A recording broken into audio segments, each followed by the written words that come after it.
القائلون ولا يحصي ما أهلاتون ولا يعدي حقه المجتهدون الذي ليس لصفته حد محدود ولا نعت موجود ولا وقت معدود ولا أجل ممدود فطر الخلائق بقدرته ونشر الرياح برحمته الصلاة والسلام على الرسول المسدد المصطفى الأمجد المحمود الأحمد سيدنا ومولانا ومولى الكونين جد الحسن والحسين وعاني أبا القاسم محمد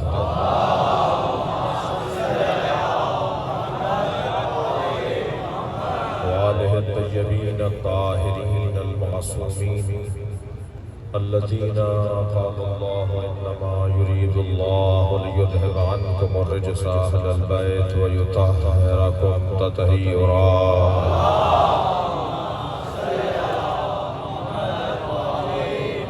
ولعنة الله على أعدائهم أجمعين من يوم عداوتهم إلى قيام يوم الدين أما بعد قال الحكيم في قرآن الكريم بسم الله الرحمن الرحيم لقد جاءكم رسول من أنفسكم عزيز عليه ما عنتم حريص عليكم بالمؤمنين رؤوف رحيم صلوات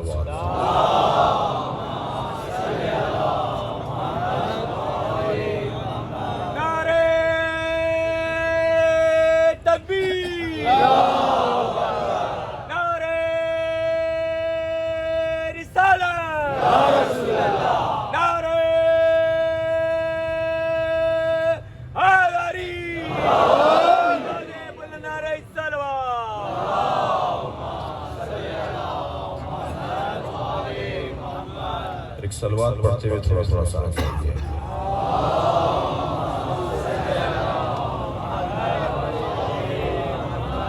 تشریف لائیے تھوڑا تھوڑا سا آگے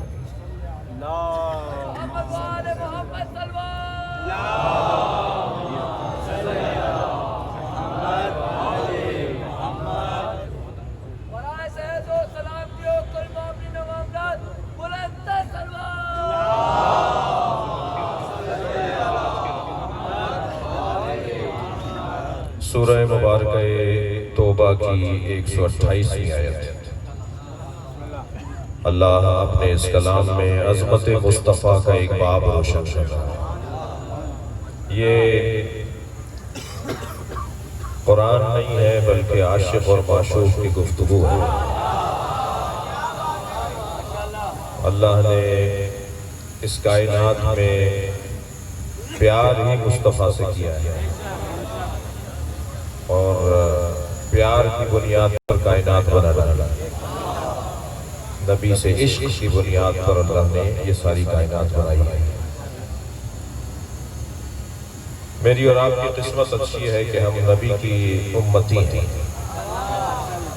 نبی کا کلمہ پڑھنا کتنی سعادت ہے کوئی حضرت یوسف سے پوچھے صلوات پڑھیں ذرا محمد والے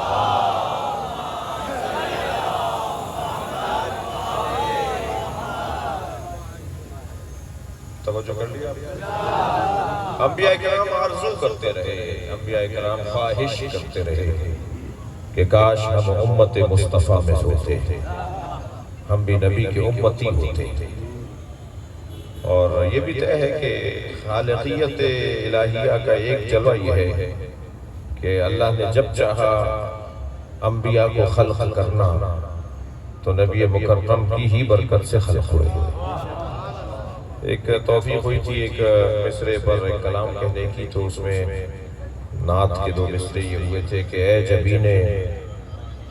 اے جبینے 2 شعر سنا دیتا ہوں اے جبینے مصطفیٰ اتنا بتا ملی ہے فاطمہ کیوں کر خدا سے ایک سلوات پڑھیں ذرا محمد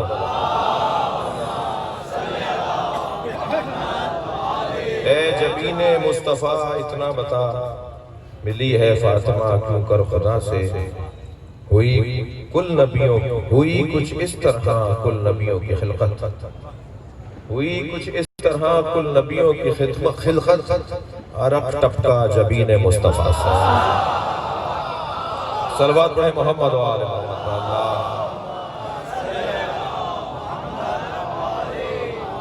اللہ نے اس پوری کائنات میں جس کا نام عظمت قرار دی ہے وہ سرکار کی ذات ہے، اور سرکار دو جہاں کی شان میں قرآن مجید میں سینکڑوں آیات ہیں، اور نبی تو اپنی شان میں اپنے زبان مبارک سے یوں نہیں فرمائیں گے جو علی نے نبی کے لیے کہا ہے، اور آپ کے فضائل اور مناقب جو مولا علی نے بیان کی ہیں کوئی اور بیان کرے تو وہ بیان نہیں ہو پائے گا جو علی کریں گے۔ لہذا بیان کرنے کا تو جیسے آج میں کوشش کر رہا ہوں، ایسے صحابہ کرام رضوان اللہ تعالیٰ علیہ مجمعین نے نبی کی عظمت بیان کی، مگر جو عظمت مولا علی نے بیان فرمائی ہے اس کا بیان ہی کچھ اور ہے۔ آواز آتی ہے صف لنا نبینا یا امیر المومنین، مولا بتائیے ہمارے نبی کیسے تھے۔ صحابہ کرام بیٹھے ہوئے ہیں اور تابعین بیٹھے ہوئے ہیں کہ مولا علی سے نبی کے فضائل سننا چاہتے ہیں، اور بولنے والے نے کہا کہ اور ایسے بیان فرمائے کہ کأننا نرا، ایسے بیان فرمائے کہ گویا ہم نبی کو اپنی آنکھوں سے دیکھ رہے ہیں۔ تو میرے مولا علی علیہ السلام نے سرکار کے فضائل پڑھے، اور ان فضائل کا خلاصہ ایک جملے میں یوں بیان فرمایا کہ لِكُلِّ عُضْوٍ مُعْجِزَةٍ، نبی کے ہر عضو کے لیے اللہ نے ایک معجزہ قرار دیا۔ نبی کے بالوں کا معجزہ، نبی کے بھووں کا معجزہ، سرکار کی پلکوں کا معجزہ، سرکار کی آنکھوں کا معجزہ، سرکار کے ناک بینی مبارک کا معجزہ، لبہائے مبارک کا معجزہ، سرکار کے دندان مبارک کا معجزہ، سرکار کے لعاب دہن کا معجزہ، سرکار کے بدن مبارک کا معجزہ، سرکار کے قد مبارک کا معجزہ، سرکار کی سواریوں کا معجزہ۔ تھکے بیٹھے نہیں ہیں تو جملہ کہوں گا، سرکار کی سواریوں کا معجزہ، سرکار کے سواروں کا معجزہ۔ صلوات پڑھیں محمد و آل محمد۔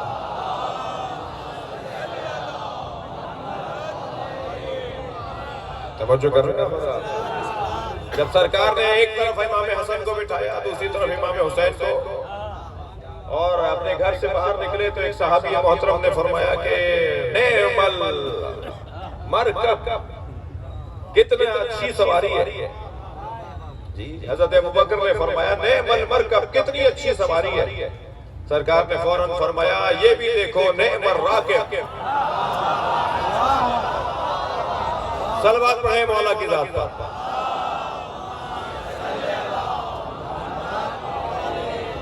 تھک تو نہیں رہے میری بات پر؟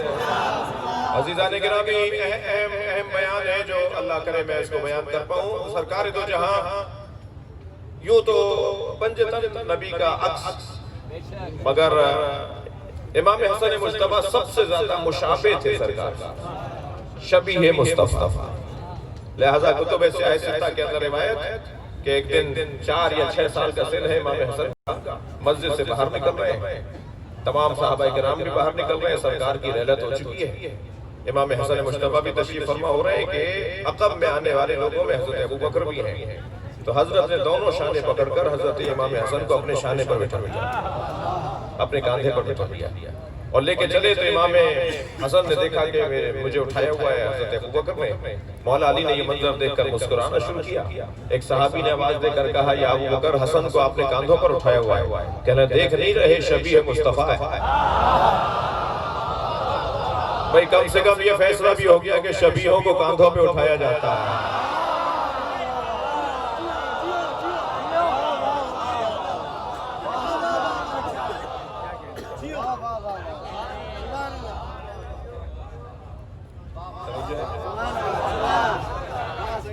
سرکار کی عظمت کے باب میں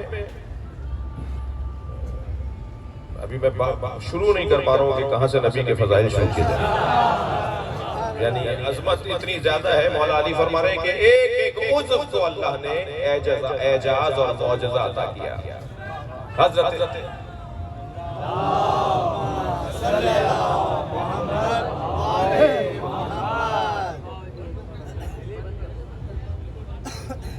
ایک اور صلوات نبی کی ذات ہے۔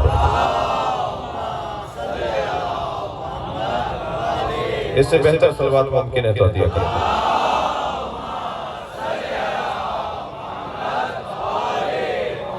حضرت ابو ذر غفاری نے سرکار کی دعوت کی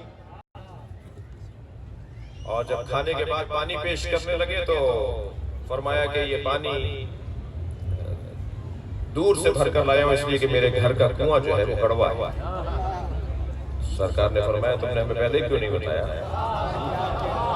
اچھا پتہ تو نبی کو ہو سکتا ہے، جب بھی ارادہ کریں گے علم ہو جائے گا، لیکن یہ جو حاجت طلبی ہے نا، جو مانگنے کا مسئلہ ہے، اللہ کو اچھا لگتا ہے کہ اللہ سے لوگ مانگیں، تو اللہ کرے ہم مانگنے والے بنیں، مگر اللہ سے مانگنے والے بنیں، بندوں سے مانگنے والے نہ بنیں.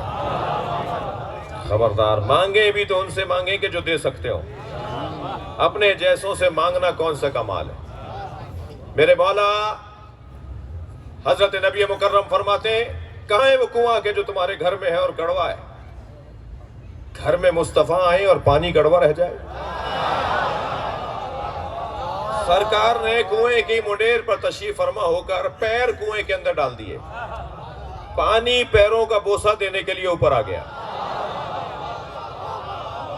اور سرکار کے پیروں سے مس ہونے کے بعد شہد سے زیادہ میٹھا ہو گیا. میں کہاں تک یہ فضائل اور عظمتیں اور معجزات بیان کروں گا؟ ایک جملہ کہہ کے آگے بڑھوں کہ نبی کے 1000 معجزے لکھے ہیں روایات نے، تاریخ نے، سیرت نے، علم حدیث نے، علم کلام نے نبی کے 1000 معجزوں کا ذکر کیا ہے. درخت کو حکم دیا وہ چلتا ہوا گیا، چاند کو اشارہ کیا ٹکڑے ہو گیا، سورج کو پلٹا دیا، کنکریوں سے کلمہ پڑھوا لیا، جانوروں سے باتیں کر لیں. ایک عربی گوہ پکڑ کر شکار کر کے کھانے کے لیے لے جا رہا تھا، یہ جو بڑی سی چھپکلی ہوتی ہے گوہ، اس کی دم پکڑی ہوئی تھی، شکار کر کے لے جا رہا تھا کھانے کے لیے. پہلے کھاتے تھے یہ لوگ. تو کہنے لگا اے عبداللہ کے بیٹے تمہاری نبوت پہ دلیل کیا ہے؟ سرکار نے فرمایا تیرے ہاتھ میں جو گوہ ہے، مری ہوئی تھی 2-4 دن کی پرانی کپ مار کے لایا تھا، مری ہوئی گوہ. سرکار نے فرمایا تیرے ہاتھ میں جو گوہ ہے یہی میری نبوت پہ دلیل ہے. کہنے لگا کیا مطلب؟ حضرت نے فرمایا سن، یہ کہہ کر گوہ سے مخاطب ہو یا زب من انتا وما انا، اے گوہ بتا تو کون ہے اور میں کون ہوں. وہ جو مردہ گوہ تھی نا اس کی گردن ہلنا شروع ہوئی. پہلے تو اس میں جان پلٹی، بھائی جو جانوروں کو زندگی دے سکتا ہے. ایک مرتبہ اس کی گردن میں حرکت آئی اور اس نے آنکھیں کھولی اور پھڑکتی ہوئی اس کی ہاتھ میں آواز دے کر کہنے لگی انتا رسول رب العالمین، آپ عالمین کے رب کے رسول ہیں. تو یہ جو واقعات ہیں سرکار کے معجزات کے، نبی مکرم کی عظمت کے باب میں، ان تمام معجزات کو اگر میں علامہ نقن صاحب کے الفاظ میں سمجھوں اور سوچوں تو نقن صاحب فرماتے ہیں کہ جتنے بھی معجزے نبیوں کے تھے، تمام نبیوں کے جتنے معجزے تھے، ہمارے نبی کے وہ معجزے نہیں تھے. تمام نبیوں کے ہزاروں معجزات، تمام نبیوں کے ہزاروں معجزات ہمارے نبی کے معجزے نہیں تھے، مشغلے تھے، روزمرہ کے کام تھے. یہ چاند کا پلٹانا، سورج کا پلٹانا، چاند کے ٹکڑے کرنا، کنکریوں سے باتیں کرنا، جانوروں سے بولنا، پرندوں سے باتیں کرنا، مردوں سے بولنا، یہ میرے مولا کے معجزے نہیں تھے. میرے مولا کا معجزہ کیا ہے پھر؟ نبی کا معجزہ اس کی نبوت پر دلیل ہوتی ہے. حضرت داؤد کا معجزہ لوہے کو نرم کرنا، حضرت عیسیٰ کا معجزہ مردوں کو زندہ کرنا، حضرت مثلا ابراہیم کا معجزہ اپنے سواریوں کے ذریعے، اپنے جانوروں کے ذریعے سے اپنی نبوت کا اظہار کروانا، حضرت سلیمان کا معجزہ جنوں سے، پرندوں سے، ہواؤں سے متعلق اپنے معجزے کا اظہار کرنا. ہمارے نبی کے یہ معجزے نہیں تھے، اس لیے کہ جتنے بھی نبیوں کے معجزے تھے، جتنے بھی نبیوں کے معجزے تھے وہ فعل تھے، اور فعل وقت کا محتاج ہوتا ہے. وقت گزر گیا، فعل گزر گیا۔ حضرت عیسیٰ نے جسے زندہ کیا تھا مردے کو، وہ کہ آج تک زندہ نہیں ہے۔ حضرت موسیٰ نے جو اپنی عصا پھینکی تھی اور وہ سانپ بنا تھا، آج تک عصائے موسیٰ سانپ نہیں ہے۔ وہ ایک مرحلہ تھا، ایک وقت تھا، کام ہوا، وقت گزر گیا، معجزہ ختم ہو گیا۔ نبی کی نبوت قیامت تک ہے، معجزہ بھی ایسا ہی ہو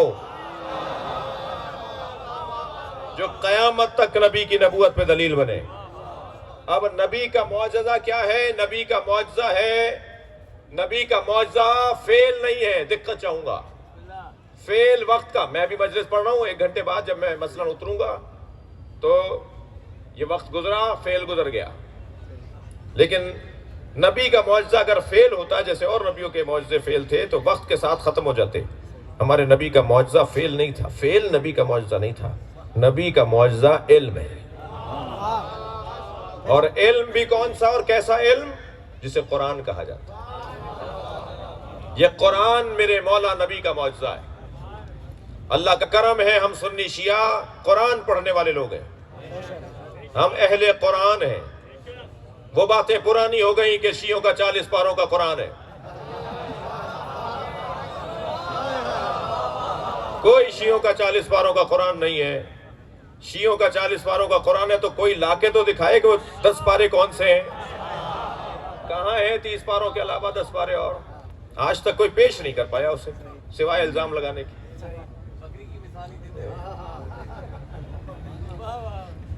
کوئی 40 پاروں کا قرآن نہیں ہے۔ وہی قرآن ہے، کسی بھی شیعہ کا دروازہ بجائیے اور اسے جا کر کہیے کہ اپنے گھر میں رکھا ہوا قرآن لا کے دکھا دو، وہی قرآن لائے گا جو آپ کے گھر میں رکھا ہوا ہے۔ یہ قرآن کے بارے میں شیعوں پر الزام لگا کر جہاں شیعوں کو شرمندہ کرنے کی ناکام کوشش کی جاتی ہے، وہاں قرآن کے اعتبار سے بھی ہاتھ اٹھایا جاتا ہے۔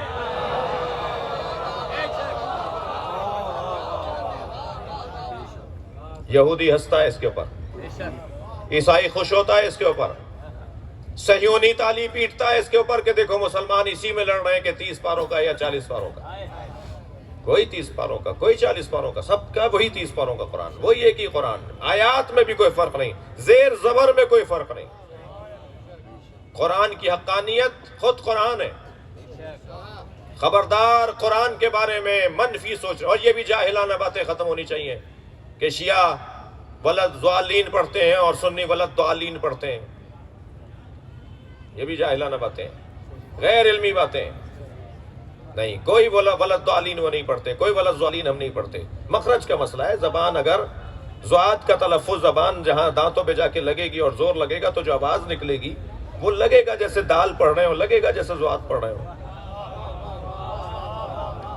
حتیٰ پڑھنے میں بھی شیعہ سنی میں کوئی فرق نہیں ہے۔ میں شیعہ برادری سے کہوں گا، اور اس مجلس میں آدھی برادری، کم سے کم آدھا مجمع میرا شیعہ برادری کا ہے، شیعہ ہیں، ان سے گزارش کروں گا کہ اپنی کچھ کمزوریاں دور کرو۔ سنیوں کی کمزوریاں میں نہیں بتاؤں گا، سنیوں کی کمزوری سنی علماء بتائیں گے ورنہ غلط فہمی ہو جائے گی۔ میں شیعوں کی کمزوری بتاؤں گا۔ شیعوں کی ایک بڑی کمزوری قرآن سے دوری ہے۔ عزیزان گرامی، ایک علاقے میں ایک مولانا 1000 گھروں میں کیسے پہنچیں گے بچوں کو پڑھانے کے لیے؟ 1000 گھروں میں 10 مولانا حضرات کیسے پہنچیں گے؟ یہ سوچ کر کہ شیعہ ہی قاری چاہیے، شیعہ ہی حافظ چاہیے، شیعہ ہی قرآن کا معلم چاہیے، آپ اپنے آپ کو، میں اپنے بچوں کو قرآن سے دور کر رہا ہوں۔ جب قرآن ہی دو نہیں ہے تو سنی قاری سے پڑھ لو۔ صلوات پڑھیں ذرا محمد و آل محمد پر۔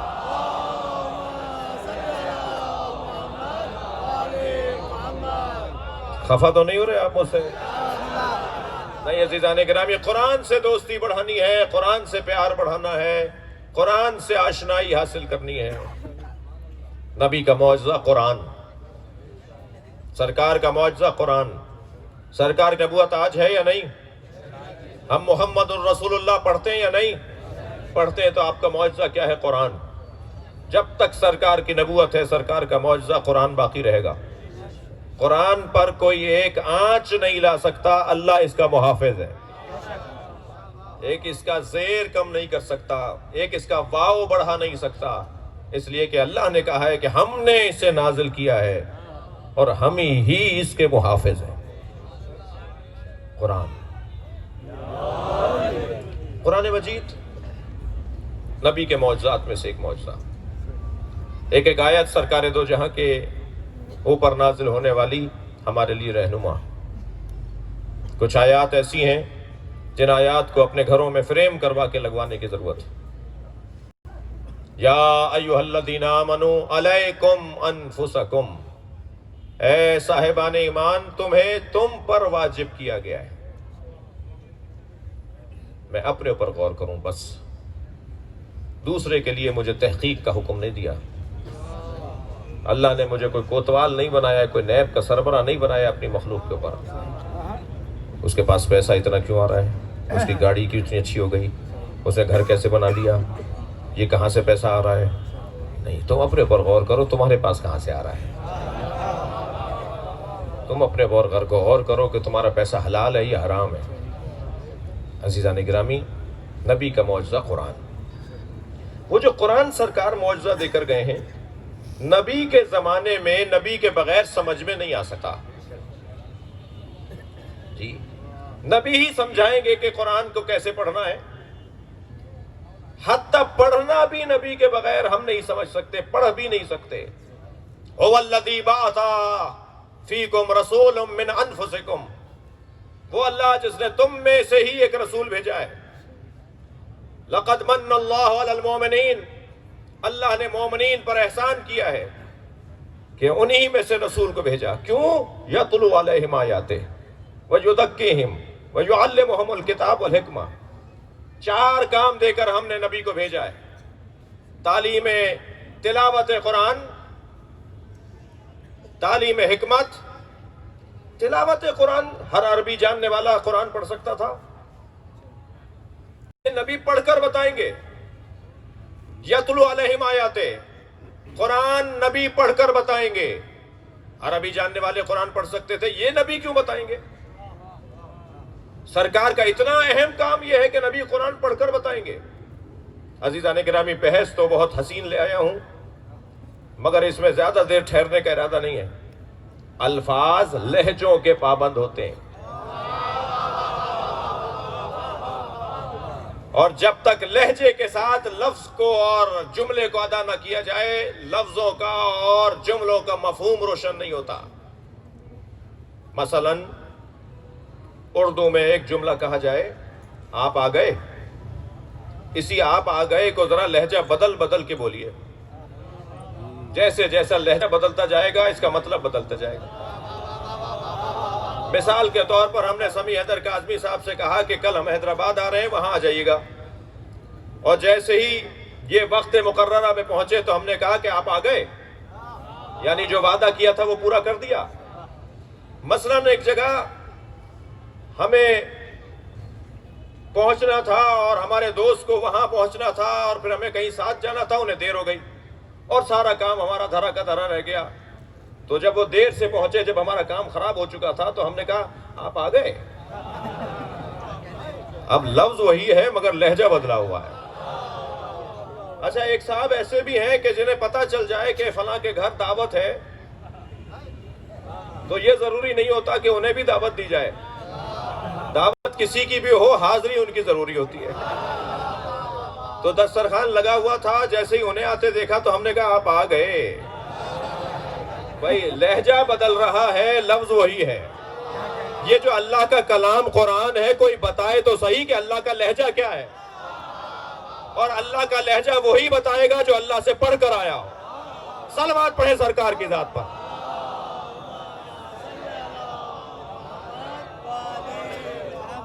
کون سی آیت کس لہجے میں نازل کی گئی ہے؟ اللہ کا مراد، اللہ کا مطلب یہاں غضب ہے، غیظ ہے، غصہ ہے، کرم ہے، رحم ہے، وہ وہی بتائے گا جو قرآن کے خالق کے لہجے سے آشنا ہو۔ لہذا کہا پڑھ کر بتائیے، یتلو علیہم آیاتہ، قرآن کی تلاوت۔ الف سے انار، بے سے بکری والی کتاب کے لیے تو استاد کی ضرورت ہے، قرآن سمجھنے کے لیے معلم کی ضرورت نہیں ہے۔ نبی کے زمانے میں تو نبی کے امتیوں کو نبی پڑھ کر بتائیں اس کی ضرورت ہے، نبی کے بعد ضرورت نہیں ہے کہ کوئی پڑھ کر بتائے، بدرجہ اولیٰ ضرورت ہے۔ لہذا سرکار نے فرمایا میں قرآن اکیلا چھوڑ کر نہیں جا رہا۔ بھائی صلوات پڑھ لیں محمد و آل محمد پر۔ میں قرآن کے ساتھ قرآن کا معلم چھوڑ کر جا رہا ہوں، اور قرآن کا معلم کون ہے؟ کبھی تو نام لے دیا، کبھی پورا خاندان بتا دیا،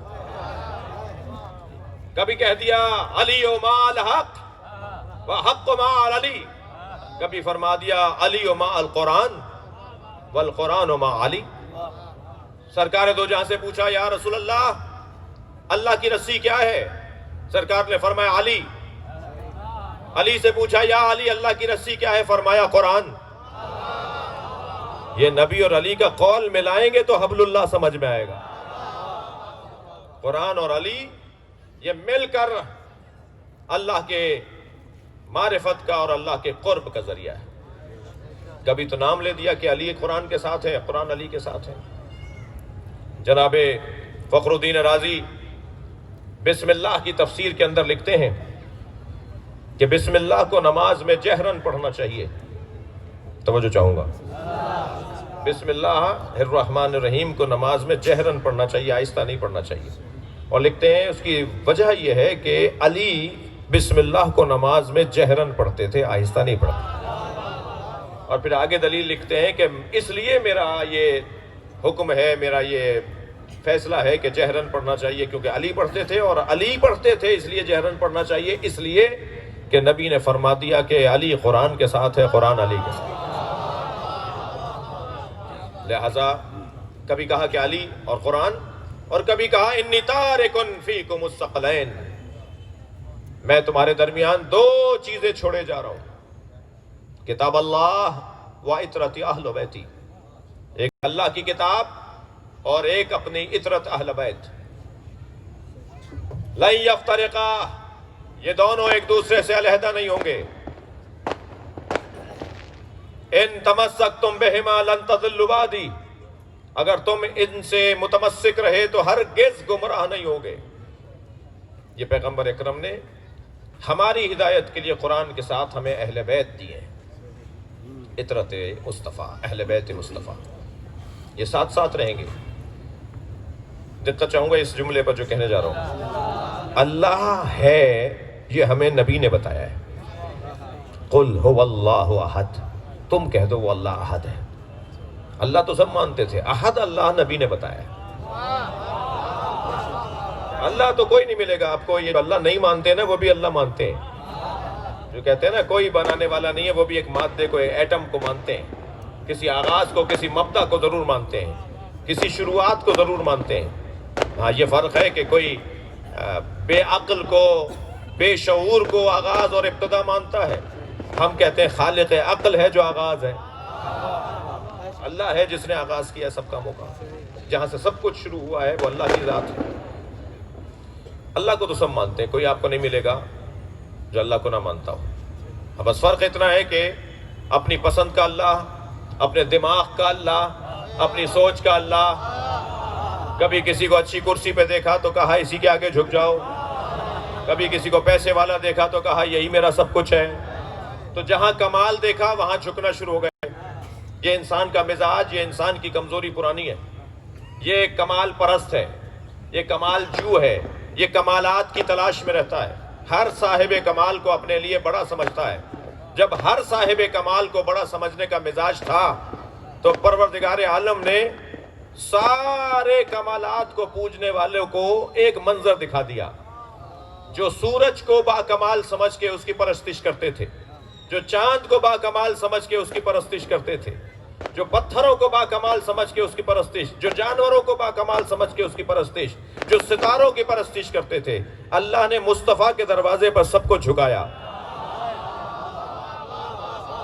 سورج کو یہاں جھکایا، ستارے کو یہاں اتارا، چاند کو یہاں پابند کیا، پتھروں نے یہاں کلمہ پڑھا، کنگریوں نے یہاں کلمہ پڑھا، جانوروں نے یہاں آ کر پیروں کے بوسے دیے۔ دنیا کے سارے الہ جب مصطفیٰ کے آگے جھک گئے تو پھر کہا کہہ دو میں تم جیسا بشر ہوں، اللہ نہیں ہوں۔ اب روشن ہوا میرے بچوں پر کہ ہمارے نبی نے جو کہا کہ میں تمہاری طرح بشر ہوں، وہ اس لیے نہیں کہا کہ وہ ہماری طرح بشر ہیں، اس لیے کہا کہ میں اللہ نہیں ہوں۔ تم میرے کمالات دیکھو گے تو کہیں الجھ جاؤ گے، اور میرا تم جیسا کہنا سمجھو گے سنو گے تو تم مان لو گے کہ میں اللہ نہیں ہوں۔ اتنا بڑا مجمع بیٹھا ہے، کوئی بھی تو کسی جیسا نہیں ہے۔ اللہ نے جنہیں ایک جیسا بنایا ہے وہ ایک جیسے نہیں ہے، تو مصطفیٰ ہم جیسے کیسے ہوں گے؟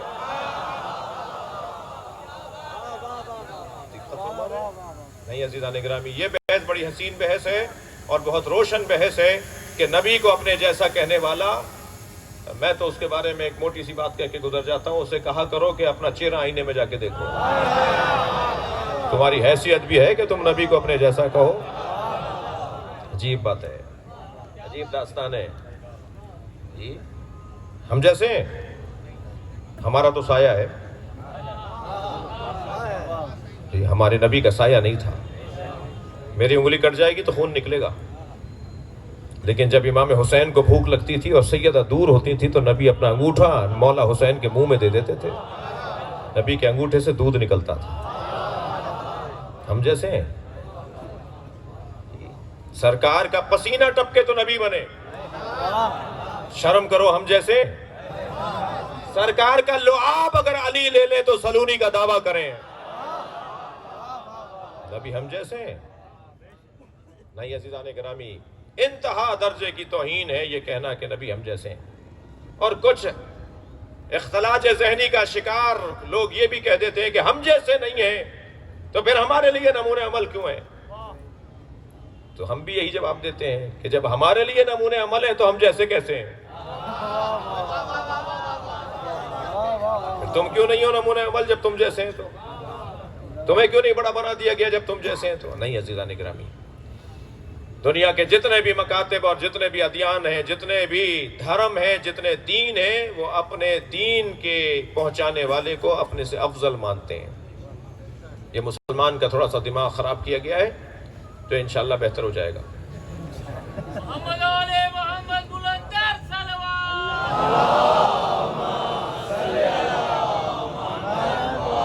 میں ان سنی علماء کرام کو سلام پیش کرتا ہوں اور آپ سے بھی گزارش کروں گا کہ آپ اپنے علاقے کے علماء اہل سنت کا ایسے ہی احترام کریں جیسا آپ شیعہ عالم کا کرتے ہیں۔ اگر آپ کے محلے میں کوئی سنی عالم آتا ہوا نظر آئے، آگے بڑھ کر سلام کریں اور اسے بتائیں میں شیعہ ہوں۔ اور وقت بہت بہتری کی طرف ہے، خاص طور پر چہلوں میں امام حسین نے تو پاکستان کا رنگ بدل دیا ہے۔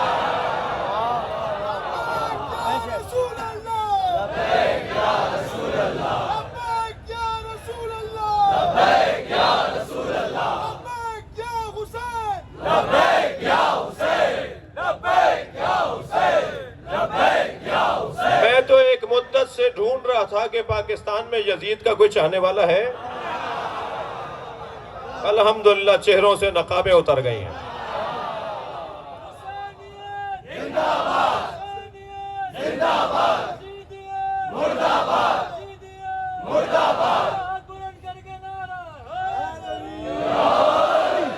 الحمدللہ الحمدللہ بہت ساری چیزیں روشن ہوتی جا رہی ہیں، مجھے امام کے ظہور کی خوشبو بھی آ رہی ہے، اس لیے کہ امام کے ظہور سے پہلے حقائق کھلنا شروع ہوں گے جو کھلنا شروع ہو گئے ہیں۔ میں اپنی قوم کی طرف سے ہر جگہ پورے پاکستان میں، اسلام آباد سے لے کر کراچی تک کا اور یہاں تک کا سفر کرتا ہوا گزشتہ 2 مہینوں میں آپ کی خدمت میں حاضر ہوا ہوں۔ ایک جملہ کہتا ہوا آگے بڑھوں گا، خبردار کوئی چپتا ہوا جملہ، کوئی ناگوار جملہ، کوئی ایسی بات جو تکفیریت کی ہو، جو دل آزاری کی ہو، جو توہین کی ہو، جو اکسانے کی ہو، لڑانے کی ہو، فساد پھیلانے کی ہو، اگر آپ کے کسی میسج کی صورت میں، آپ کے موبائل میں کسی میسج کی صورت میں آئے، کہیں آپ کو آواز آئے، کہیں آپ کو جملہ سننے کو ملے، اس کا جواب ویسا ہی نہ دینا جیسا وہاں سے حملہ ہوا ہے، بلکہ اس کا جواب 3 جملوں میں دے دینا۔ سب سے پہلا جملہ حسینیت، دوسرا جملہ یزیدیت، تیسرا جملہ پاکستان۔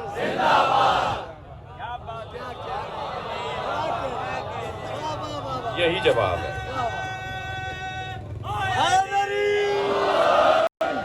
خبردار یاد رہے، میں پوری قوم سے آج حیدرآباد کی یہ سالانہ مجلس عزا ہے اور بہت قدیمی ہمارے جوانوں نے ایک مدت سے محنت کی ہے، یہاں تک قافلہ پہنچایا ہے۔ یہاں بھی یہ جملہ کہتا ہوا آگے بڑھوں، قومی پیغام ہے، مقدسات اہل سنت کی توہین کرنا، بلواؤں گا میں آپ سے، اہل سنت کے مقدسات کی توہین کرنا، سب نہیں بولے، اہل سنت کے مقدسات کی توہین کرنا، مسلمہ اسلامی مسالک کے مقدسات کی توہین کرنا،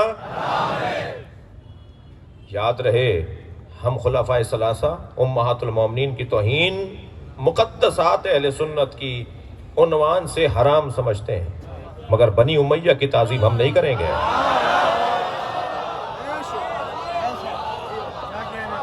یاد رہے حضرت عثمان تیسرے خلیفہ بنی امیہ میں سے ہیں، یہ اس قاعدے میں نہیں آتے، میرے جملے کے قاعدے میں اس قاعدے میں نہیں آتے۔ خلفائے ثلاثہ امہات المومنین کی توہین کرنا حرام ہے، مگر بنی امیہ کی تعظیم ہم نہیں کریں گے۔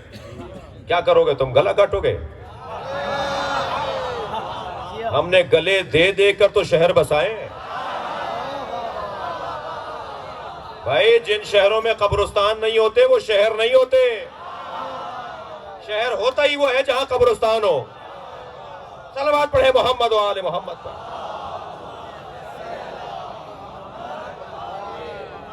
ہم اپنی نسلوں کو بتانا چاہتے ہیں کہ اہل بیت کے ساتھ کیا ہوا ہے۔ توجہ چاہوں گا، یاد رہے مقدسات اہل سنت کی توہین کرنا حرام ہے، مگر اس کا یہ مطلب نہیں ہے کہ ہم فدق نہیں پڑھیں گے، ہم غدیر نہیں پڑھیں گے، ہم مولا علی کی خلافت کے اوپر گفتگو نہیں کریں گے، یہ ساری باتیں ہوں گی۔ ہاں ہم تو پہلے بھی بہت محتاط اور مؤدب انداز سے، علمی انداز سے بات کرنے کے قائل ہیں۔ جو ہمارے درمیان کچھ غیر محتاط لوگ رہے، ہم ان کے پیچھے نہیں کھڑے ہوئے، ہم نے ان کا ساتھ نہیں دیا۔ علماء اہل سنت نے بھی اپنے غیر ذمہ دار سنی خطیبوں کا ساتھ نہیں دیا، دیوبندی علماء نے بھی اپنے غیر ذمہ دار لوگوں کا ساتھ نہیں دیا، شیعہ علماء نے بھی اپنے غیر ذمہ دار خطیبوں اور ذاکروں کا ساتھ نہیں دیا۔ ہم انہیں دعوت فکر دیتے آ رہے ہیں کہ محتاط ہو جاؤ، اور الحمدللہ وہ محتاط ہو رہے ہیں۔ متحمل نہیں ہے پاکستان چینج آف بلاک کی طرف ہے، نئے دوستوں کی تلاش میں، نئے دوست مل چکے ہیں، ان سے دوستیاں بڑھ رہی ہیں۔ جب نئے دوست ملتے ہیں تو پرانے دوستوں کے دل چھوٹے ہوتے ہیں۔ پاکستان کے پرانے دوست دل چھوٹا کر رہے ہیں، خفا ہو رہے ہیں، انہیں دعوت دے رہے ہیں، انہیں پیغام دے رہے ہیں، پاکستان کو ترقی کرنے دو، پاکستان کو آگے جانے دو۔ یہ جو ہمارے پاکستان کے اندر، ہمارے ملک کے اندر گزشتہ ایک مہینے کے اندر جو کچھ ہوا، اس کے پیچھے کیا سازش تھی؟ بر وقت علماء اہل سنت، ریاست پاکستان نے، حکومت پاکستان نے اور علماء اہل سنت اور اہل تشیع نے بر وقت مسئلہ سمجھ کر مسئلے کو حل کیا۔ مسئلہ کیا تھا؟ ایک جملے میں کہہ دوں، یاد رہے پاکستان کا سنی اور شیعہ اسرائیل کو تسلیم نہیں کرے گا۔ لبیک یا حسین،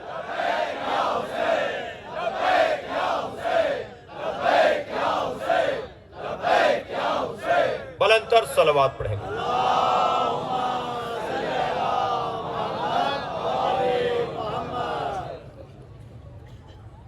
نبی مکرم کی عظمت کا باب اپنے بعد قرآن کے ساتھ اہل بیت کو چھوڑ کر گئے، اور جب اہل بیت کا تعارف کروایا میدان مباہلہ میں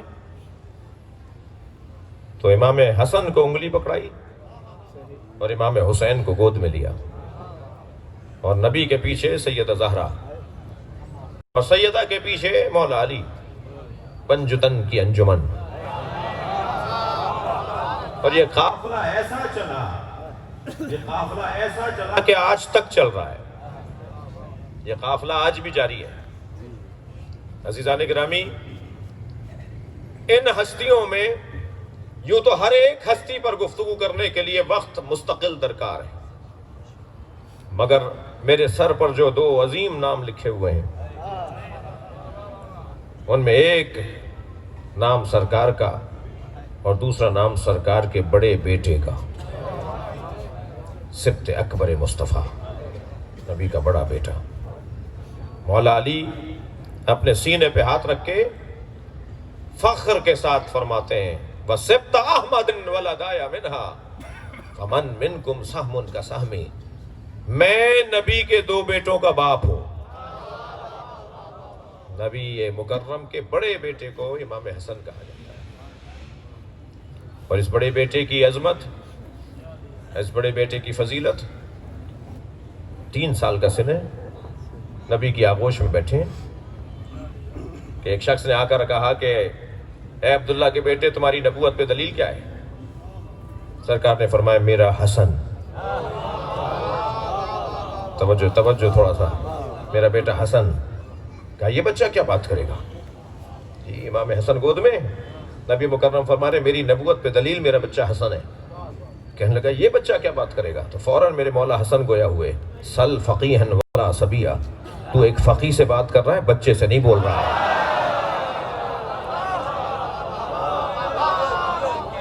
اور سن کر رات کو تو فلاں محفل میں تھا اور وہاں تم نے طے کیا کہ میرے نانا کو آ کر اس طرح سے سوال کر کے اپنے گمان میں شرمندہ کرو گے، اور وہاں طے پایا کہ تو آئے گا میرے نانا کی محفل میں جیسے آج ابھی آیا ہے، اور وہاں تم نے طے کیا کہ کیا سوال پر سوال کرنے ہیں اور کیسے نبی کو اپنے گمان میں شرمندہ کرنا ہے۔ تم رستے میں چلے تو فلاں مقام پر تم رکے اور وہاں تمہیں 2 لوگ ملے جن میں سے ایک نے تمہیں یہ ٹوکا سمجھایا کہ یہ کام نہ کرو ذلیل ہو جاؤ گے، مگر تم نے اس کی بات کو نہیں مانا۔ میرے مولا حسن بتاتے جا رہے تھے، اس کی پیشانی سے پسیجہ ٹپکتا جا رہا تھا، اور ایک مرتبہ امام حسن نے آواز دے کر کہا کہ پوچھ مجھ سے جو پوچھنا ہے، تو قیامت تک بھی پوچھتا رہا تو میں تجھے جواب دیتا رہوں گا۔ پھر اس کے بعد میرے مولا حسن کا جملہ سنے، مولا فرماتے ہیں اللہ اکبر، مجھ سے پوچھ لے اس لیے کہ اندی بحر علم، اندی بحر علم، میرے پاس علم کا سمندر ہے، لا تقسمہ الدوالی، اور سمندروں کو ڈولوں سے خالی نہیں کیا جاتا۔ صلوات پڑھیں گے مولا کی ذات پر۔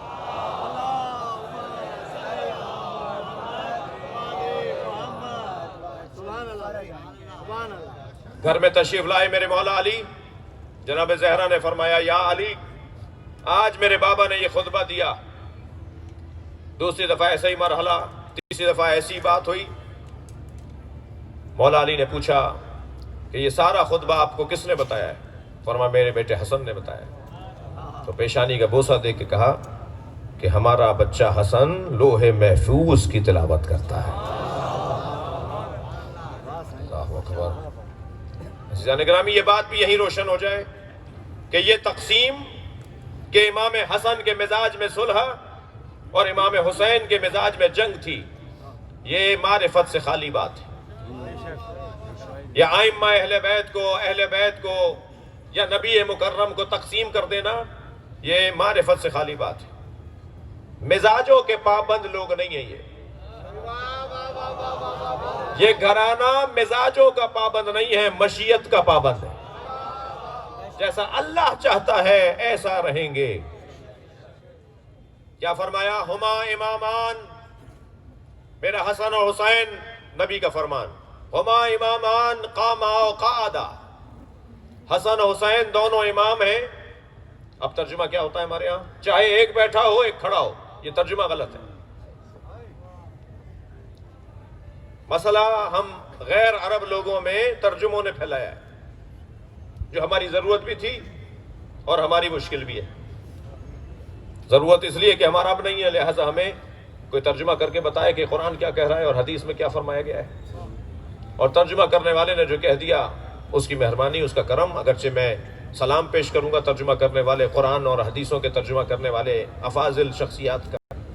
اب اگر فرض کریں انہوں نے 4 لاکھ الفاظ کا ترجمہ کیا ہو اور 5 جگہ ان سے بے توجہی ہو گئی ہو، تو اب 5 کو لے کر نہیں ہم پھریں گے، ان کی وہ جو 5 لاکھ کی انہوں نے خدمت کی ہے اسے یاد رکھنا ہوگا۔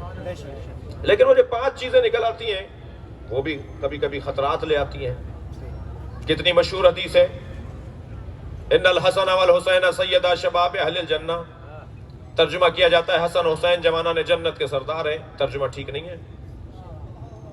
اس کا مطلب یہ ہے مر جاؤ جنت میں چلے جاؤ تو دو سردار ملیں گے جنہیں حسن حسین کہتے ہیں، یعنی نبی فرما رہے ہیں کہ مردوں کے سردار ہیں حسن حسین.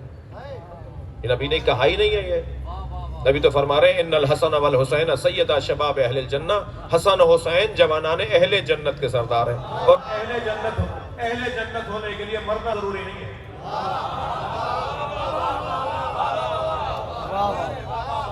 اہل جنت ہونے کے لیے مرنا ضروری نہیں ہے. اسی دنیا میں اہل جنت ہو جاؤ، حسنین تمہارے سردار ہیں. جنت کے مالک، جنت کے اہل بن جاؤ، حسنین تمہارے سردار ہیں.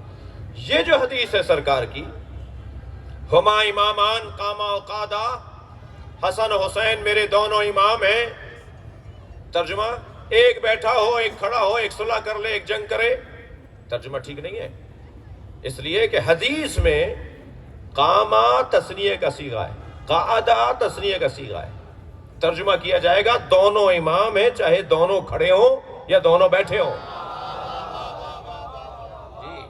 جی یہ ذمہ دار، دونوں کھڑے ہوئے دونوں بیٹھے، یعنی دونوں نے جہاد بھی کیا، دونوں نے صلح بھی کی،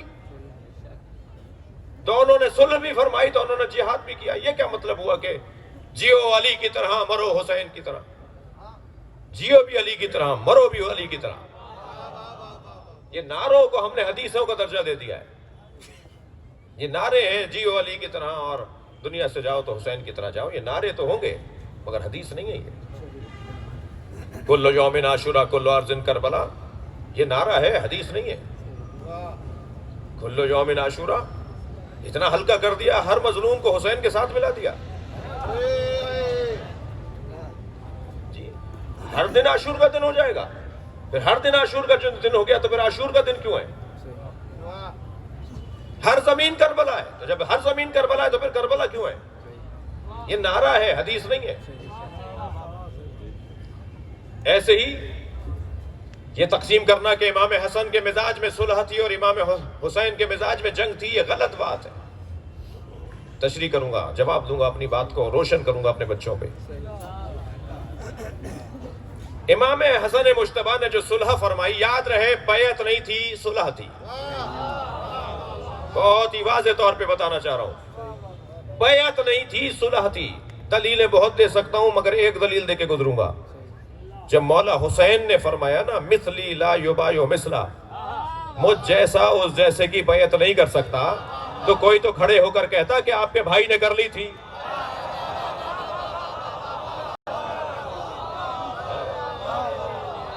میرے مولا حسن نے، صلوات پڑھے محمد و آل محمد.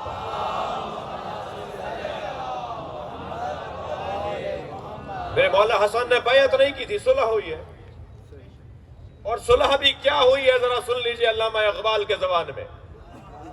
علامہ اقبال کیا فرماتے ہیں؟ فرماتے ہیں ہاں یکے شمع شبستان حرم، وہ ایک زہرا کا لال جو حرم الہی کی شمع ہے، جس کی وجہ سے کعبہ کھلا ہوا ہے، جس کی وجہ سے طواف ہو رہا ہے، جس کی وجہ سے خانہ کعبہ میں رونق ہے.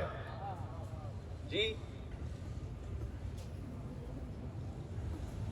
ہاں یکے شمع شبستان حرم، حافظ جمیعت خیر الامم، جس نے نبی کی امت کو مرنے سے بچایا.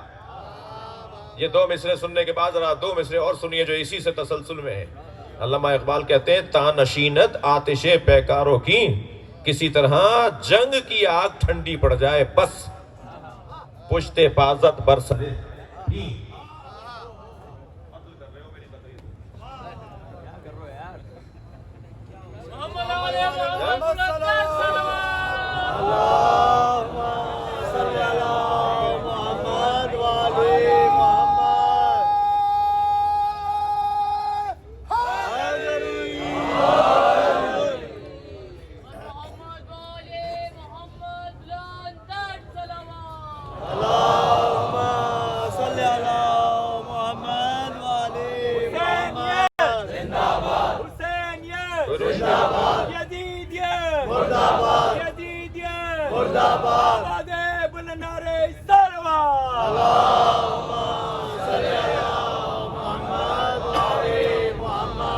توجہ کر رہے ہیں آپ؟ یا رسول اللہ، اور محمد و آل محمد بلند تر صلوات.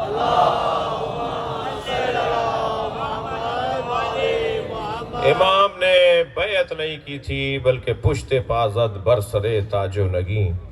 امام حسن نے تاج و تخت کو لات ماری تھی، چھوڑ دیا. جی مزاج کا مسئلہ نہیں ہے، مشیت کا مسئلہ ہے. امام حسن کی صلح کے بعد 10 سال تک امام حسین نے صلح کی، اپنے بھائی کی صلح پر قائم رہے. جو یہ کہتے ہیں نا کہ ان کے مزاج میں یہ اور ان کے مزاج میں یہ، انہیں کہہ رہا ہوں 10 سال تک اپنے بھائی کی تحریر پر باقی رہے. آخری شق کے ٹوٹنے کا انتظار تھا. آخری شق یہ تھی کہ اگر تمہاری رحلت ہو جائے تو حکومت میرے حوالے ہوگی، اور اگر میری رحلت ہو جائے تو میرے بھائی حسین کے حوالے ہوگی. یہ آخری شق تھی جس کے ٹوٹنے کا انتظار تھا. اور جیسے ہی فیصلہ ہوا کہ اب حاکم ہے مسلمانوں کا حاکم یزید ہے، یہ آخری شق ٹوٹ گئی تھی. 10 سال تک امام حسین نے صلح کی اور پھر میدان میں آئے. پھر بھی جنگ کرنے نہیں آئے. جنگ کرنے کوئی بچوں کو لے کر نہیں آتا. مزاج میں جنگ نہیں تھی، پابند مشیت ہے. عزیزان گرامی، امام حسن کی سیرت کے حسین پہلو ہیں. حیدرآباد کی یہ مرکزی مجلس ہے، ایک بہت بڑی تعداد میں میرے عزیز تشریف فرما ہیں، اور جوانوں کی تعداد کچھ کم نہیں ہے. جوان کو جذبات اور احساسات اور غصے اور شدت سے تعبیر کیا جاتا ہے. جوان جو جلدی جوانی دکھائے، جوان جو دیوانی دکھائے، نہیں عزیزان گرامی. فرش عزائے حسین پہ بیٹھنے والا جوان دیوانہ نہیں ہوتا، بامعرفت ہوتا ہے. اس کے احساسات اور اس کے جذبات اپنے مولا کے حکم کے پابند ہوتے ہیں. آستینیں لوٹ لینا شجاعت اور بہادری نہیں ہے، ذمہ داریوں کی ادائیگی شجاعت اور بہادری ہے. اور یہ پیغام امام حسن مجتبیٰ کی زندگی کا بڑا حسین اور روشن پیغام ہے کہ اپنے فرائض کو سمجھو اور پھر ان کی ادائیگی میں اپنی توانائیوں کو استعمال کرو. میرے مولا نبی فرماتے ہیں ان کانا حلمن شخصا لکانا حسنا. اگر حلم اور بردباری کوئی شکل، کوئی صورت، کوئی ہیکل تبدیل کر کے آ جائے تو اسے حسن کہا جاتا ہے. امام حسن کی زندگی کا حسین پہلو بردباری ہے، تحمل مزاجی ہے، حلم ہے، صبر ہے، برداشت ہے. آپ کے خلاف اگر کوئی بات ہو تو ذرا صبر کر کے دکھاؤ. فوراً جواب دینا ہنر نہیں ہے. اللہ سے مدد لینا اور اچھے جملے کا اللہ سے القاء کا امید رکھنا. یا اللہ کوئی ایسی بات بتا دے، کوئی ایسا ذہن میں خیال ڈال دے جو میں اپنے اس مخالف کو جواب دوں. آپ یقین جانیے گا کہ صبر کے بعد جو لطف اور ذائقہ انسان کو اپنی روح کے اندر آتا ہے وہ کسی اور چیز سے نہیں آتا. معصوم فرماتے ہیں، مولا حسن فرماتے ہیں ان لم تکن حلیما فتحلم. اگر حلیم اور بردبار نہیں ہو تو پھر حلم اور بردباری کا مظاہرہ کر کے دکھاؤ. جی لفظ ریاکاری تو یہاں اچھا نہیں لگے گا، لیکن سمجھنے کے لیے کہہ رہا ہوں کہ دکھاوا کر کے دکھاؤ. دکھاوا کرو، بردباری کا، تحمل مزاجی کا دکھاوا کرو. کسی نے کوئی بات کہہ دی، دکھاؤ کہ تم غصہ نہیں کرتے، تم برداشت کرتے ہو، تمہارے مزاج میں ٹھہراؤ ہے، تمہاری طبیعت میں اطمینان ہے. وہ گالی دے رہا ہے، وہ بدتمیزی کر رہا ہے، امام حسن کے چاہنے والوں سنی شیعوں سے مخاطب ہو. وہ بے ادبی کر رہا ہے، وہ بدتمیزی کر رہا ہے. امام حسن فرماتے ہیں ذرا مظاہرہ کر کے تو دکھاؤ کہ تم برداشت بھی رکھتے ہو. شام سے آیا مسافر دیکھتا ہے امام حسن اپنے چاہنے والوں کے ساتھ مدینے میں گزر کر رہے ہیں، ایک گلی سے گزر رہے ہیں. دور سے دیکھ کر کہنے لگا اتنا احترام یہ کس کا ہو رہا ہے؟ کون ہے جو ان کے درمیان چل رہا ہے؟ کیا یہ حسن مجتبیٰ ہے؟ تو وہیں سے آواز دی مولا علی کو، لعن کی، اس نے گالی دی مولا کو، سب کیا مولا علی پر. اور پھر جناب زہرا کی توہین کی، پھر امام حسن کی توہین اور امام حسین کا نام لے کر توہین کی. امام حسن کا رخ کسی اور طرف تھا، حضرت نے یہ آوازیں سن کے اس کی طرف دیکھا. چاہنے والے غصہ کر رہے تھے تو امام نے فرمایا خاموش ہو جاؤ، اور اس کے قریب بڑھنے لگے. کچھ فاصلے پر جا کر امام نے دو باتیں کی، بڑا پیغام ہے میرے لیے اور آپ کے لیے۔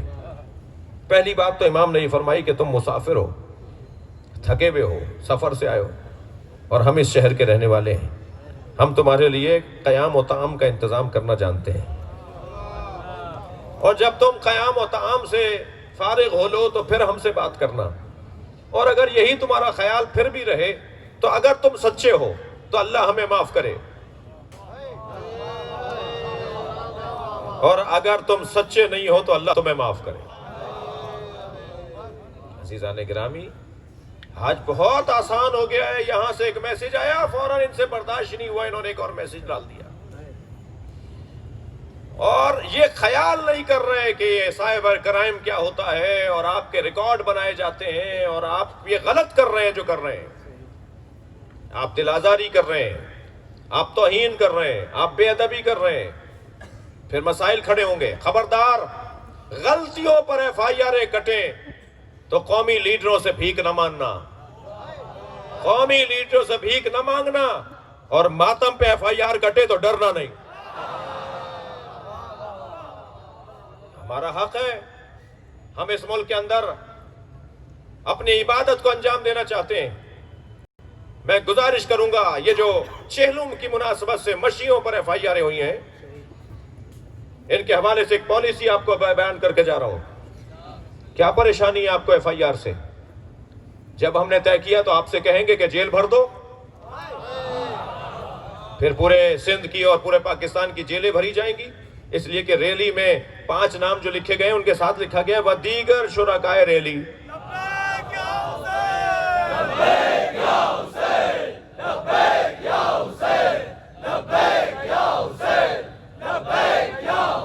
بلند تر صلوات پڑھیں گے۔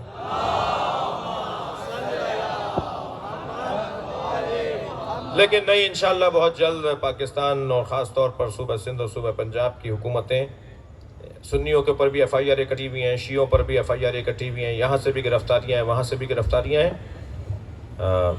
ہر ایک کو اپنا مکتب اور مسلک اور اپنی عبادت کرنے کا حق ہے، اور کوئی نئی بات نہیں ہوئی، کوئی نیا کام نہیں ہوا۔ مرکزی جلوس میں شریک ہونے کے لیے چھوٹے علاقوں سے جب لوگ مرکزی جلوس میں شریک ہونے جائیں گے تو ہر ایک کے پاس تو وسائل نہیں ہیں کہ وہ سواریوں کا انتظام کریں۔ پھر ابھی میں جام شوروں سے اور کراچی سے اور جام شوروں سے ہوتا ہوا آپ کے پاس پہنچا ہوں، میں نے ہر روڈ رستے پہ لوگوں کو چلتے آتے دیکھا ہے، ان کے سب کے پاس این او سیاں ہیں کیا؟ یہ جو روڈ رستوں پہ چل رہے ہیں لوگ، ایک جگہ سے دوسری جگہ جا رہے ہیں، ان کے پاس این او سیاں ہیں؟ اچھا، پھر عجیب بات نہیں ہے کہ پاکستان کا جھنڈا اٹھا کے جا رہے ہیں تو اعتراض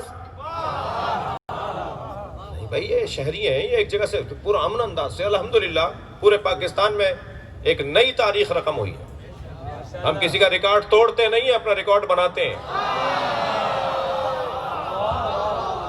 الحمدللہ آپ نے اپنا ریکارڈ بنایا ہے، اور بہت ہی پرامن انداز سے یہاں تک پہنچے ہیں، اور الحمدللہ کچھ دن بعد ربیع الاول کا مہینہ شروع ہو رہا ہے۔ 8 ربیع الاول تک آپ اہل بیت کے غم میں مصروف رہیں گے، اور 9 ربیع الاول کے بعد سے آپ عید میلاد النبی کے جلسے اور محفلیں کریں گے۔ یہ چوک بھی مجھے بتایا گیا ہے کہ میلاد کا چوک ہے، اور الحمدللہ پاکستان کا اور خاص طور پر سندھ کا اور بالخصوص حیدرآباد کا تو رنگ ہی کچھ اور ہے۔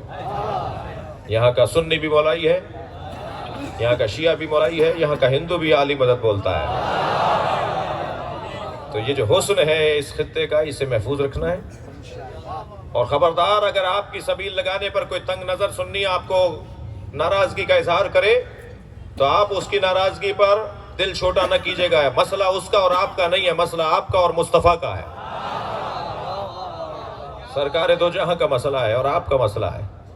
نبی کا نام لینے والا کوئی بھی ہو، اس لیے کہ نام میٹھا ہے ہمیں اچھا لگتا ہے، نام پیارا ہے اس لیے ہمیں پیارا لگتا ہے، اور یہ ہماری کمزوری ہے۔ اہل بیت سے، سرکار کی آل سے پیار کرنے والے ہمیں عزیز لگتے ہیں، اور وہ ہمارے عزیز ہیں، ہماری جان ہے۔ غلط فہمیاں دور کریں، قرب بڑھائیں۔ یہ مسالک یا مکاتب ہماری علمی دنیا کے لیے بنائے گئے تھے۔ مالکی، شافعی، حنبلی، سنی، شیعہ، بریلوی، دیوبندی، یہ اسلام کی یونیورسٹی کی فیکلٹیاں ہیں، یہ ہر ایک اپنی اپنی جگہ اسلام کی تشریح و تعریف کر رہا ہے، جس کو جو تعریف اچھی لگے وہ اپنا لو۔ لہذا دلیل دینا میرا کام ہے اور دلیل کی مضبوطی لانا میرا کام ہے۔ ہر ذی شعور اور ہر صاحب عقل دلیل کو مانے گا۔ تحمل مزاجی کے ساتھ اس طرف بڑھنے کی ضرورت ہے، اور الحمدللہ ہم اس طرف بہت اچھے انداز سے آگے بڑھ رہے ہیں۔ وقت بہت بہتری کی طرف ہے۔ پاکستان سنی نے سوچا تھا، شیعہ نے بنایا تھا۔ قائد اعظم محمد علی جناح نے بنایا، علامہ اقبال نے سوچا، سب نے مل کر بنایا تھا۔ سب کے ہاں خون لگے ہیں، سب کی یہاں جانیں گئی ہیں، اور ہم سب پاکستان کے اندر کسی طرح سے کوئی فرقہ واریت نہیں ہونے دیں گے۔ ہم سب شیر و شکر ایک دوسرے سے اختلاف کریں گے، مگر تہذیب کے دائرے میں۔ ہم ایک دوسرے سے علمی اختلاف کریں گے، مگر علمی سانچے اور زاویے سے۔ اللہ نے ہم پہ کرم کیا ہے کہ اس ملک میں جو بسنے والے مسلمان ہیں وہ غالب اور اکثریت میں نبی اور آل نبی سے محبت کرنے والے ہیں۔ یہاں سنی بھی تفضیلی سنی ہے، باتیں کھلنا شروع ہو گئی ہیں، علمی مباحث روشن ہونا شروع ہو گئے ہیں کہ حسین مولا پہ رونا کوئی بدعت نہیں ہے، بلکہ سنت نبی ہے، اور پھر فطریات کا حصہ ہے، عقلیات کا حصہ ہے۔ میرے عزیزو، یہ کیسے ممکن ہے کہ حسین کی شہادت پہ نبی روئیں اور نبی کی امت کہے کہ یہ بدعت ہے؟ ام سلمہ تم سو رہی ہو، میرا حسین کربلا میں مارا گیا۔ یہ جملہ سرکار دو جہاں کا ام المومنین حضرت ام سلمہ کے خواب میں بی بی فرماتی ہیں سرکار کے سر پہ امامہ نہیں تھا، ابادوش پر نہیں تھی، پیروں میں نالینیں نہیں تھیں، اور نبی کے روئے انور پر کربلا کی خاک لگی ہوئی تھی، اور مجھ سے فرما رہے تھے کہ میرے حسین کو مار دیا۔ عزادارو، چلیے اپنے ذہنوں کو ذرا کربلا لے چلیے۔ کربلا میں ایک بچہ جب مولا سے اجازت مانگنے آیا تو امام حسین نے لوٹا دیا یہ کہہ کے کہ تم اپنی ماں کا سہارا ہو۔ یہ بچہ دوسری دفعہ آیا تو امام نے یہ کہہ کر لوٹا دیا کہ بیٹا تم ابھی کم سن بہت ہو۔ امام شاید چاہتے تھے کہ کسی طرح اس کی شہادت میں تاخیر ہو، اور یہ بچہ جب خیمے میں گیا تو ماں سے کہا، ماں تم کہتی ہو کہ جاؤ قربان ہو جاؤ، اور چچا کہتے ہیں کہ تم جاؤ خیمے میں چلے جاؤ۔ تو جناب ام فروا نے حضرت قاسم کو ایک تحریر دی، قاسم یہ تمہارے بابا حسن نے تمہارے چچا حسین کے نام ایک تحریر لکھی ہے۔ لے کے پہنچے تو امام حسن نے امام حسین کو لکھا تھا، بھائی میں کربلا میں نہیں ہوں گا، مگر میری طرف سے میرے قاسم کو قبول کر لینا۔ امام نے اپنے بھائی کی تحریر کو آنکھوں سے لگایا، اور مقتل کہتا ہے کہ گلے لگ کر حسن مولا امام حسین ابن حسن جناب قاسم سے اتنا روئے کہ دونوں غش کھا کر زمین پر گر گئے۔ اجرکم اللہ، اجرکم اللہ۔ عزادارو، جب جناب قاسم میدان میں گئے ہیں نا تو ایسے سجا کر حسین نے بھیجا، چہرے پر نقاب لگا دی، امامہ سر پر اس انداز سے باندھا جیسے کوئی دولہا جا رہا ہو، اور جب میدان کربلا روانہ ہو رہے تھے تو یہ کہہ کر روانہ کیا کہ تم میرے بھائی کی نشانی ہو، اور پھر رجس پڑھتے ہوئے فرمایا میرے بچے کو خبردار اکیلا نہ سمجھنا۔ اور جب میدان کربلا میں جناب قاسم گرز لگنے سے زمین پر آئے تو ایک جملہ کہا حضرت قاسم نے، چچا میری مدد کیجیے گا۔ امام گھوڑے پر بیٹھ کر یہ جملہ کہتے جا رہے تھے، تم میرے یتیم بھتیجے کو اکیلا سمجھتے ہو؟ کہ ایک مرتبہ فوجوں کو یہ احساس ہوا، سپاہیوں کو یہ احساس ہوا کہ حسین نے حملہ کر دیا ہے. وہاں کے سپاہی یہاں دوڑے، وہاں کے گھوڑے وہاں دوڑے، اور جناب قاسم کا لاشا بدن پامال ہو گیا. جب پہنچے اپنے بھتیجے کے لاشے پر تو لاشا پامال ہو چکا تھا. بدن اٹھا کر فرمان لگے تمہارے چچا پہ بڑا گراں ہے، تم مدد کے لیے پکارو اور تمہارا چچا مدد نہ کرے. لے کر چلے ہیں گنج شہیدہ کی طرف. جب بھی لاشا لاتے تھے میرے مولا حسین تو اس لاشے سے متعلق بی بی آگے بڑھ کر استقبال کرتی تھی. لیکن یہ پہلا لاشا ہے کہ اس بچے کی ماں نظر نہیں آ رہی. تو امام نے جناب زینب سے پوچھا بہن بھابھی ام فروہ کہاں ہے؟ تو بتایا کہ جب قاسم کی شہادت کی خبر آئی تھی تو بی بی پشت خیمہ پہ چلی گئی تھی. اب جا کے جناب زینب نے کیا دیکھا، پیشانی سجدے میں ہے اور جناب ام فروہ تسبیح پڑھ رہی ہیں، شکرن شکرا حقن حقا. جناب زینب نے آواز دے کر کہا بھابھی آپ کو حسین بلا رہے ہیں. آئی اس جگہ جہاں قاسم کا لاشا رکھا ہوا تھا. امام حسین سے فرمایا بھائی حسین مجھے قاسم کا خون بھرا کرتا دیجئے. اجرکم اللہ اجرکم اللہ. امام نے نہیں پوچھا بھابھی اس کرتے کا کیا کریں گی. ایک ماں کی خواہش تھی. فوراً کچھ دیر کے بعد وہ چاک چاک، وہ تار تار کرتا، وہ خون بھرا کرتا جس میں امام جناب قاسم شہید ہوئے ہیں، امام حسین نے وہ جناب ام فروہ کو دے دیا. بی بی نے اسے سنبھالا، گٹھری میں لے جا کے رکھ دیا. خیمے لٹے، قافلہ کوفہ گیا، شام میں اسیر رہا. اسیری سے رہائی کے موقع پہ تبرکات واپس آئے.